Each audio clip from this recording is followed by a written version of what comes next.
بسم اللہ الرحمن الرحیم الحمد للہ وکفا وسلام علی عبادہ الذین اصطفی اما بعد۔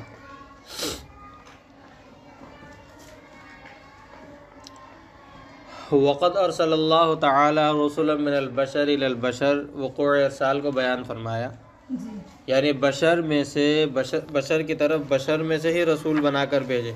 ایسا نہیں کیا کہ بشر کی طرف ملائکہ رسول بنا کر بھیجے گئے ہوں، ملائکہ کی طرف بشر رسول بنا کر بھیجے گئے ہوں، ایسا نہیں کیا۔ پھر فائدہ ارسال رسول کا فائدہ کیا ہے وہ بتایا، مبشرین و منذرین و مبینین للناس ما یحتاجون الیہ من امور الدنیا والدین۔ مبشرین و منذرین ہو گیا تھا کل، و مبینین بشارت بھی دیتے ہیں ڈراتے بھی ہیں، کن کن کو وہ شارح کی عبارت نے بتا دیا۔ وَمُبَيِّنِينَ اور بیان کرتے ہیں، لِلنَّاسِ لوگوں کے لیے، ما يحتاجون الیہ من امور الدنیا والدین وہ چیزیں جن کے لوگ محتاج ہوتے ہیں دنیاوی اور دینی امور میں سے، دینی اور دنیاوی امور میں سے جن چیزوں کے لوگ محتاج ہوتے ہیں کہ ان کے بارے میں ان کو بتایا جائے، ان کو معلومات حاصل ہوں، ان کے اچھے اور برے ہونے کا پتہ چلے، یہ ساری کی ساری چیزیں رسول بتاتے ہیں، بیان کرتے ہیں۔ اگر قرآن کا کوئی حکم نازل ہوا ہے، یعنی شریعت کا کوئی حکم نازل ہوا ہے اجمالی، تو اس کی تفصیل بیان کرتے ہیں، اس کی تشریح بتاتے ہیں، اس کو سمجھاتے ہیں۔ دنیاوی کوئی معاملات ہے اس کے متعلق بھی رہنمائی کرتے ہیں، جیسا کہ بہت سارے واقعات ہیں آپ صلی اللہ علیہ وسلم نے دنیاوی معاملات کے اندر، بہت سارے معاملات کے اندر آپ صلی اللہ علیہ وسلم نے لوگوں کی رہنمائی کی اور لوگوں کو بتایا۔ تو یہ ارسال رسول کا فائدہ ہے، مبشرین منذرین مبینین للناس ما یحتاجون الیہ من امور الدنیا والدین۔ فإنه تعالى خلق الجنة والنار وأعد فيهما الثواب والعقاب وتفاصيل أحوالهما۔ فرمایا کہ اللہ تبارک و تعالی نے جنت اور جہنم کو پیدا کیا، اور ان میں یعنی جنت اور جہنم دونوں میں کس چیز کو مقرر کیا؟ ثواب اور عقاب کو، عذاب کو، ثواب اور عذاب کو مقرر کیا۔ یعنی مطلب یہ کہ جنت اور جہنم میں جانے کا سبب ثواب اور عذاب، یعنی جنت اور جہنم میں جانے کی وجہ ثواب اور عذاب ہے، یعنی ثواب کے لیے یا عذاب کے لیے بندہ جنت اور جہنم میں جائے گا۔ اسی طرح ان کے احوال کی تفاصیل، جنت کے احوال کیا ہیں، جنت کی نعمتیں کیا ہیں، جہنم کے احوال کیا ہیں، جہنم کے اندر جو سزائیں ہیں اس کی کیفیات کیا ہیں، یہ ساری کی ساری چیزیں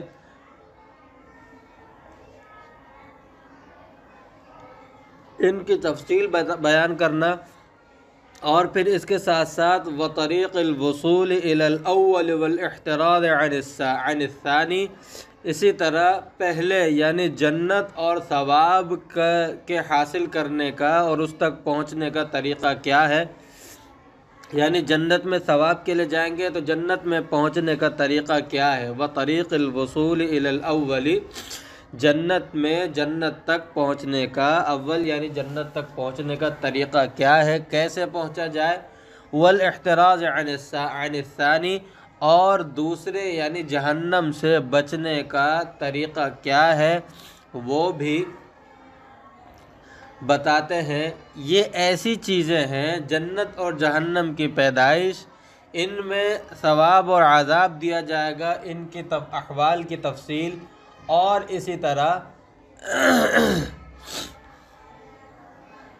ان تک پہنچنے، ان میں سے کس میں جانا چاہیے اور کس سے بچنا چاہیے، جانے کا طریقہ کیا ہے، بچنے کا طریقہ کیا ہے، وہ ساری کی ساری یہ ایسی چیزیں ہیں مما لا يستقل به العقل، کہ عقل کو یہ چیزیں معلوم کرنے کا عقل کے پاس کوئی راستہ نہیں ہے۔ ان چیزوں کو معلوم کرنے کا عقل کے پاس کوئی راستہ نہیں ہے۔ کیوں نہیں ہے؟ عقل کو جب حسن و قبح پتہ چلے گا جبھی تو عقل بتائے گی کہ کہاں جانا چاہیے کہاں نہیں جانا چاہیے۔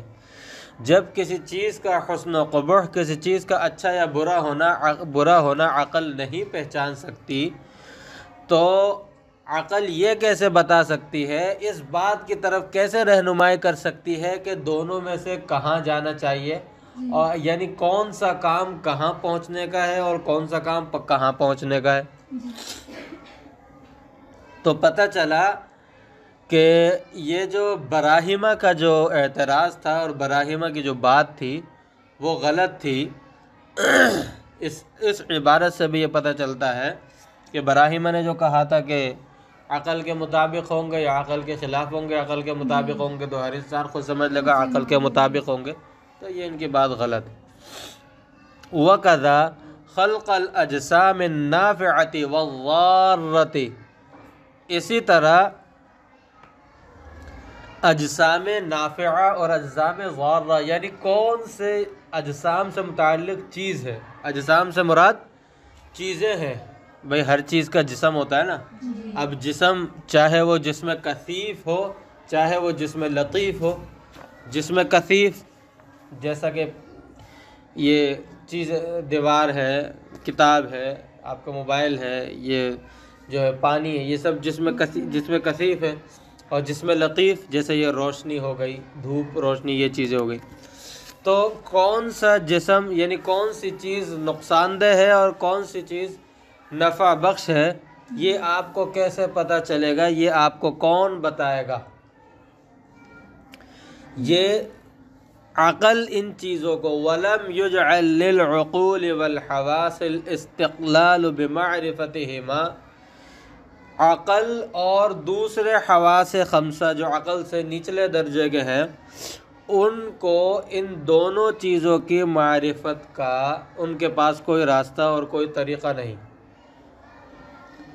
ان دونوں کی معرفت کا کہ اجسام نافعہ کون سے ہیں اور اجسام ضارہ کون سے ہیں، ان دونوں کو معلوم کرنے کا طریقہ عقل کے پاس نہیں ہے۔ یہ آ رہی ہے بات سمجھ میں؟ کیسے نہیں ہے؟ میں آپ کو ایک مثال دیتا ہوں۔ اگر عقل کے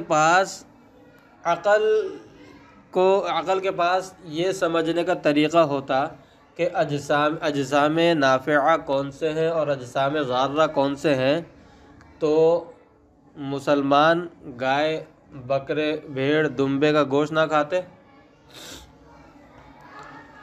اور نہیں، گائے مسلمان تو چلے، گائے مسلمانوں کو کیسے پتہ چلتا کہ گائے، بھینس، بکرے، بیل، دمبے کا گوشت ہم کھائیں؟ اور عیسائیوں کو کیسے پتہ چلتا کہ ہم سور کا گوشت نہ کھائیں، ہم کتے کا گوشت نہ کھائیں؟ ان کو کیسے پتہ چلتا؟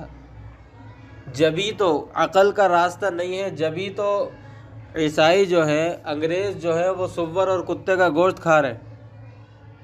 آ رہی ہے سمجھ میں؟ اس کے اندر خرابیاں کیا ہیں؟ شریعت نے تو بتا دی، شریعت نے تو خرابیاں بتا دی، اور دیکھا جائے تو انہی جیسی حرکتیں۔ لیکن آپ صلی اللہ علیہ وسلم نے بھی شریعت کے اس سے پتہ چلتا ہے بکریاں پالنی چاہیے، بکریاں پالنی چاہیے۔ کیوں؟ اس لیے حدیث کے اندر آتا ہے بکریاں پالنے، اس لیے کہ بکری کے اندر تواضع ہوتی ہے۔ یہ یہ جو جسم ہے نا جو بکری کی شکل میں، یہ جسم کی منفعت شریعت بتا رہی ہے۔ اللہ کے رسول صلی اللہ علیہ وسلم کی زبان مبارک سے یہ پتہ چل رہا ہے۔ عقل کو کیا پتہ کہ بکری کے اندر تواضع ہے، کہ بیل کے اندر تواضع ہے، کہ اونٹ کے اندر تواضع ہے؟ عقل کو کیا پتہ؟ اگر عقل کو اتنا یہ پتہ ہوتا تو وہی بات ہے، پھر ایسے عاقلین جو ہے وہ سور اور کتے کا گوشت کیوں کھاتے؟ تو اس لیے عاقلین جو ہے اس بات کو نہیں سمجھ سکتے، عقل اس بات کو سمجھنے سے قاصر ہے۔ اسی وجہ سے آپ صلی اللہ علیہ وسلم نے اسی لیے فرمایا کہ اس کے اندر تواضع ہوتی ہے، تو بکری پالنے والا انسان اس کے اندر بھی تواضع آتی رہتی، آ جاتی ہے۔ اصل یعنی اس کے اندر جو بات جو بتائی جا رہی ہے کہ صحبت کا اثر ہوتا ہے، جو اونٹ پالتا ہے، اونٹ پالنے والے کے بارے میں یہ آتا ہے کہ اس کے اندر تکبر ہوتا ہے، کیونکہ اونٹ کے اندر تکبر ہوتا ہے، بغض ہوتا ہے اونٹ کے اندر۔ 100 سال بعد بھی اگر آپ نے اونٹ کو تنگ کیا ہے اور اس کو غصہ دلایا، 100 سال بعد بھی اس کے سامنے آیا نا، تو موقع پاتے ہو آپ کی کھوپڑی اتار لے گا۔ تو مطلب کہنے کا یہ ہے، لیکن پالنے کی بات ہو رہی ہے تو اجسام، اب یہ نفع اس کا کون بتا سکتا ہے؟ پوری سائنس ریسرچ کر لے، ڈاکٹر ریسرچ کر لے، ہر کوئی ریسرچ کر لے، وہ یہ نہیں بتا سکتا کہ بکری کے اندر تواضع ہوتی ہے اور اونٹ کے اندر جو ہے تکبر ہوتا ہے، یہ نہیں بتا سکتا وہ۔ آ رہی ہے سمجھ میں؟ پھر ان کے نقصانات کیا ہے؟ طبی نقصانات تو بتا دے گا کہ سور کھانے کے اور کتا کھانے کے طبی نقصانات کیا ہیں، وہ بھی نہیں بتا سکتے۔ آ رہی ہے سمجھ میں؟ جو سائنسدان مشہور ہیں وہی لوگ تو کھا رہے ہوتے ہیں، جن لوگوں کے سائنسدان آج کل مشہور ہے وہی لوگ تو کھا رہے ہوتے ہیں کتے اور سور، تو وہ بھی نہیں بتا۔ لیکن چلے اگر طبی نقصانات بتا بھی دیں، لیکن انسان کے مزاج پر اس کے کیا نقصان، اس کے کیا اثرات مرتب ہوتے ہیں، انسان کے مزاج پر اور انسان کی طبیعت پر اس کے کیا نقصانات مرتب ہوتے ہیں، وہ سائنسدان بھی ریسرچ کر کے اور ڈاکٹر بھی ریسرچ کر کے نہیں بتا سکتے۔ یہ چیزیں شریعت بتاتی ہے۔ یہ چیزیں کون بتاتی ہے؟ شریعت بتاتی ہے کہ یہ چیز نقصان دہ ہے، اس کے اندر یہ کیا نقصان ہے، اس کے اندر کیا فائدہ ہے۔ بعض اوقات اجمالی بتا دی جاتی ہے کہ اس منع کر دیا جاتا ہے کہ یہ حرام ہے، بعض اوقات اجمالی طور پر منع کر دیا جاتا ہے کہ یہ حرام ہے، نقصان ہے تو منع کر دیا گیا کہ یہ حرام۔ آ رہی ہے بات سمجھ میں؟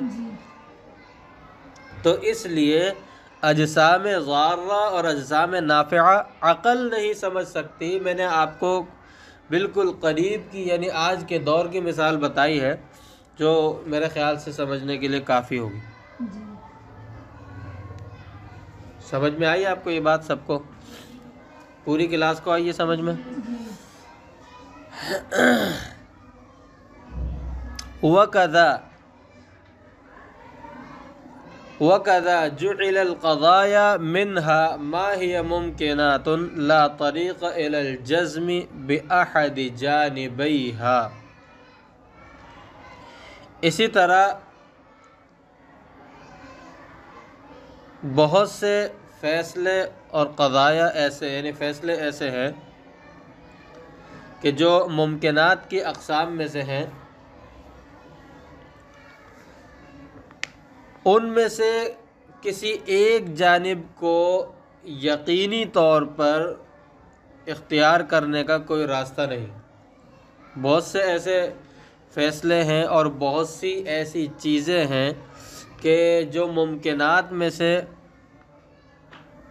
ان میں سے جو ممکنات ہیں، اب ممکنات کے اندر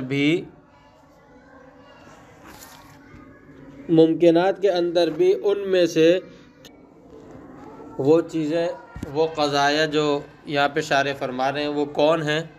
مثلا اللہ تبارک و تعالیٰ کی جو ہے صفات کا بیان، اللہ تعالیٰ کی صفات سمع و بصر کا ثبوت، حشر اجساد کا ثبوت، حشر اجساد کا ثبوت، یہ لفظ پیچھے گزرا ہے نا، حشر اجساد، حشر اجسام، یہ لفظ پیچھے گزر چکا ہے، بحث گزری ہے پیچھے۔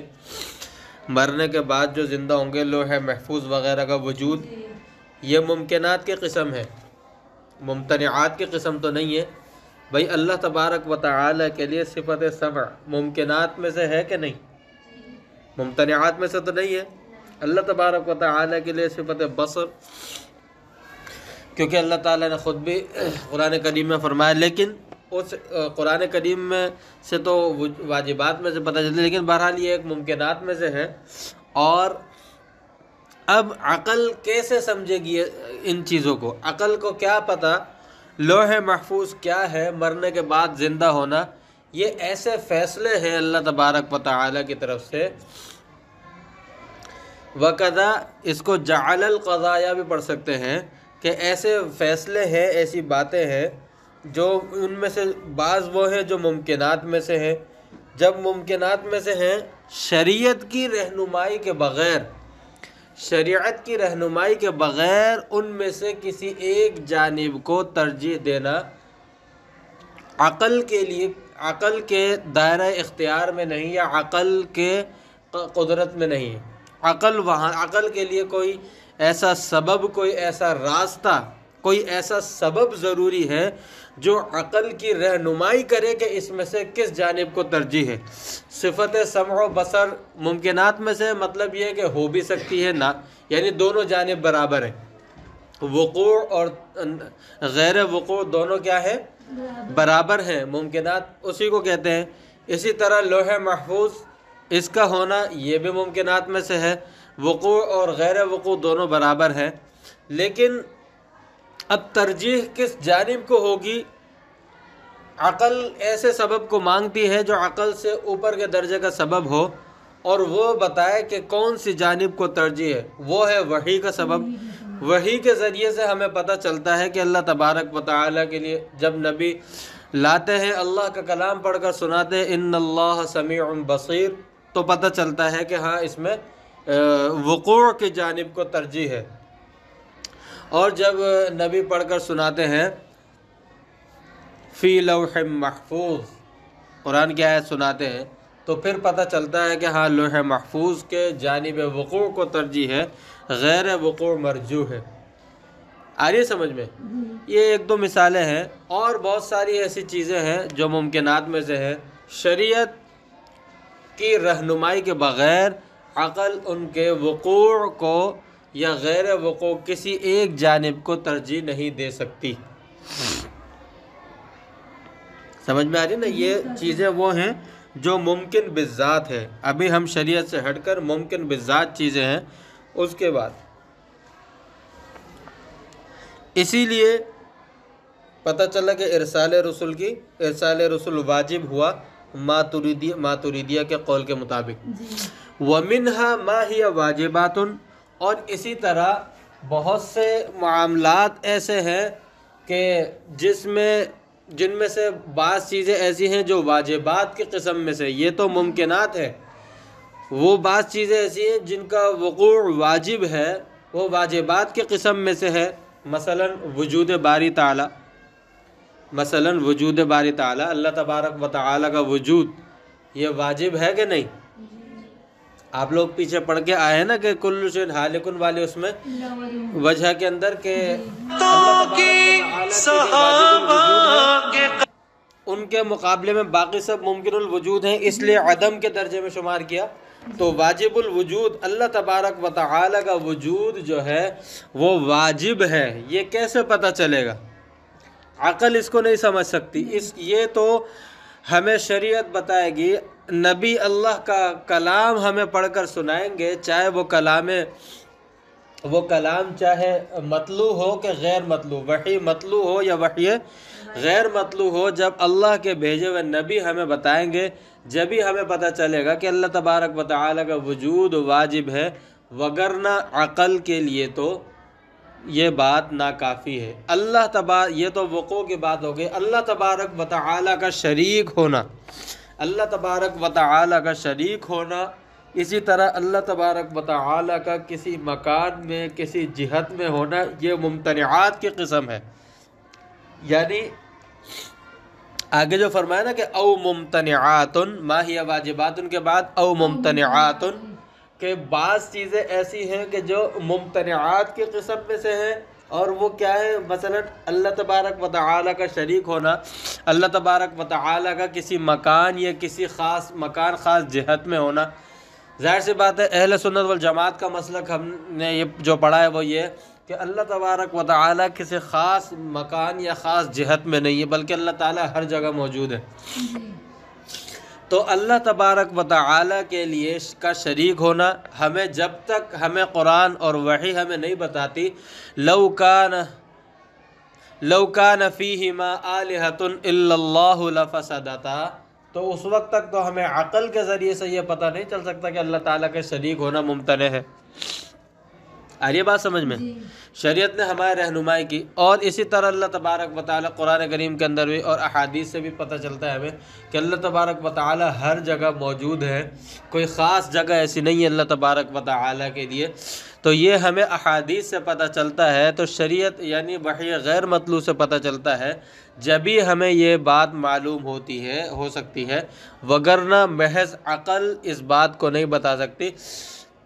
لا تظہر للعقل الا، فرمایا کہ یہ چیزیں اول تو عقل کے سامنے ظاہر نہیں ہو سکتی، عقل کے لیے یہ چیزیں ظاہر نہیں ہو سکتی، اور اگر عقل کے لیے ظاہر ہونے کا راستہ ہو بھی تو کس صورت میں ہو سکتا ہے؟ الا بعد نظر دائم وبحث کامل، ایک تو مکمل یعنی ایک تو مستقل غور و فکر کیا جائے، کیا کیا جائے؟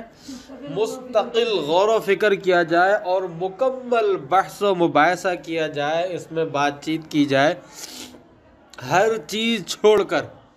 تو جب اس صورت میں پھر ایک کے بعد ایک، الا لواحد بعد واحد، جیسے اوپر گزرا، ایک کے بعد ایک بات ظاہر ہوگی، وہ بھی کب؟ جب کہ مستقل غور و فکر کیا جائے اور مکمل بحث و مباحثہ کیا جائے، اور وہ بھی عقل سلیم کے لیے۔ عقل سقیم کے سامنے تو یہ پھر بھی ظاہر نہیں ہوگی، اور عقل سلیم ہر بندے کے کیا پتہ کہ کس کے پاس عقل سلیم ہے، کس کی عقل سقیم ہے۔ تو عقل سلیم کے ساتھ ساتھ عقل سقیم مطلب بیمار عقل، جو کفار کی عقل ہے یا بدعتی عقل ہے، یہ عقل سقیم کہلاتی ہے۔ جو بدعت کی طرف لے جاتی ہے یا کفر و شرک کی طرف لے جاتی ہے، یہ عقل سقیم کہلاتی ہے۔ جو اللہ کے پر ایمان کی طرف لائے وہ عقل سلیم کہلاتی ہے۔ بدعات سے روک کے سنت کی طرف لائے وہ عقل سلیم کہلاتی ہے۔ تو جب بندہ یہ کرے گا لو اشتغل الانسان به لتعطل اکثر مصالحہ، اگر انسان اس کے اندر مشغول ہو جائے گا تو پھر اس کی اکثر مصلحتیں، بہت ساری مصلحتیں دین کی دنیا کی، سب جو ہے کیا ہو جائیں گی؟ تعطل کا شکار ہو جائیں گی۔ کیا ہو جائیں گی؟ تعطل کا شکار ہو جائیں گی۔ جب وہ یہ کرتا رہے گا تو پھر وہ عبادات کہاں سے کرے گا؟ جب وہ اس میں مشغول ہو جائے گا تو پھر وہ کھائے گا پیے گا کمائے گا کہاں سے؟ دنیاوی کام کہاں سے کرے گا؟ تو نہ دین کے کام کر سکے گا، نہ دنیا کے کام کر سکے گا، تعطل کا شکار ہو جائیں گے۔ فَكَانَ مِن فَضْلِ اللَّهِ وَرَحْمَتِهِ ارسال الرسل، فرمایا کہ پھر اسی وجہ سے ارسال رسول اللہ تبارک و تعالی کا فضل اور اللہ تبارک و تعالی کی رحمت ہے بندوں پر۔ اللہ تعالیٰ نے بندوں پر یہ احسان فرمایا، یہ فضل فرمایا کہ ارسال رسول کا معاملہ جاری کیا، اور پھر اس کے بعد آپ صلی اللہ علیہ وسلم کے بعد ہر مسلمان کے ذمہ یہ کام لگا دیا، اور اس کے ذریعے سے یعنی جو رسول بھیجے ہیں ان کے ذریعے سے اللہ تعالیٰ نے یہ باتیں اور یہ مشکلات انسانوں کی حل فرما دی۔ لِبَيَانِ ذَلِكَ، تاکہ ارسال رسول یہ اللہ تعالیٰ کا فضل و احسان اور رحمت ہے، تاکہ یہ ساری کی ساری باتیں بیان کر دے نبی۔ رسول جو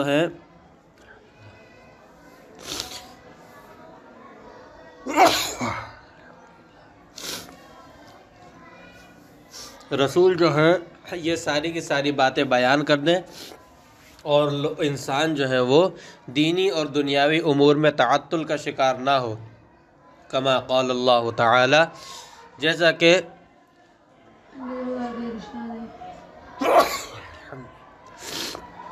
کہ اللہ تبارک و تعالی کا فرمان ہے، وَمَا أَرْسَلْنَاكَ إِلَّا رَحْمَةً لِلْعَالَمِينَ، ہم نے آپ کو دونوں جہانوں کے لیے رحمت بنا کر بھیجا ہے۔ آپ صلی اللہ علیہ وسلم کو دونوں جہانوں کے لیے رحمت بنا کر بھیجا ہے۔ اس کے ایک جزئی کیا ہے؟